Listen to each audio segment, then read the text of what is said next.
ఇప్పుడు టైం అయితే కువైట్లో 11:30 అయితే అవుతుంది. మేము బయటికి వెళ్ళిపోయాం 8 గంటలకి. ఇప్పటి వరకు బయట అయితే తిరిగాం. మేడం వచ్చేటప్పుడు అయితే మనకి డిన్నర్ అయితే పట్టుకొచ్చేసింది.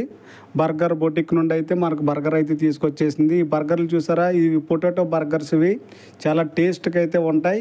ఈరోజు మన డిన్నర్ అయితే ఇవే. ఎప్పుడు అసలు ఒకటే పట్టుకొస్తుంది బర్గర్, అలాంటిది ఈరోజు 4 బర్గర్లు అయితే తీసుకొచ్చింది.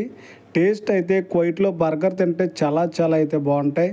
మెక్డొనాల్డ్స్లో తిన్నా, ఎక్కడ హార్డీస్లో తిన్నా, లేకపోతే కేఎఫ్సీలో తిన్నా, ఎక్కడ తిన్నా కూడా బర్గర్ చాలా టేస్ట్గా ఉంటుంది. ఇదే టేస్ట్ ఇండియాలో రావాలంటే ఇండియాలో ఉండదు.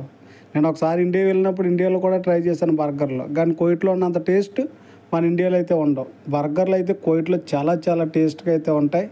చూసారా, ఇవి కనీసం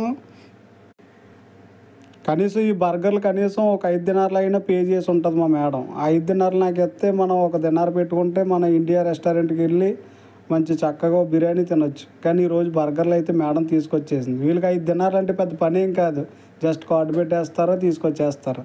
మరి ఈరోజు మన మీద ప్రేమ ఎక్కువగా ఉన్నట్టుంది మేడంకి. ఈరోజు బర్గర్లు అయితే తీసుకొచ్చేసింది. 4 బర్గర్లు మనం తినలేం కాబట్టి ఇంటికి వచ్చిన తర్వాత మనం 2 తిని 2 అయితే ఫ్రెండ్కి అయితే ఇచ్చేసాం, ఇంటి పక్కన ఉన్న ఫ్రెండ్కి. ఓకే ఫ్రెండ్, వీడియో నచ్చితే సబ్స్క్రైబ్ అయితే చేసుకోండి. బర్గర్లు అయితే చాలా బాగున్నాయి, చాలా టేస్ట్గా అయితే ఉన్నాయి.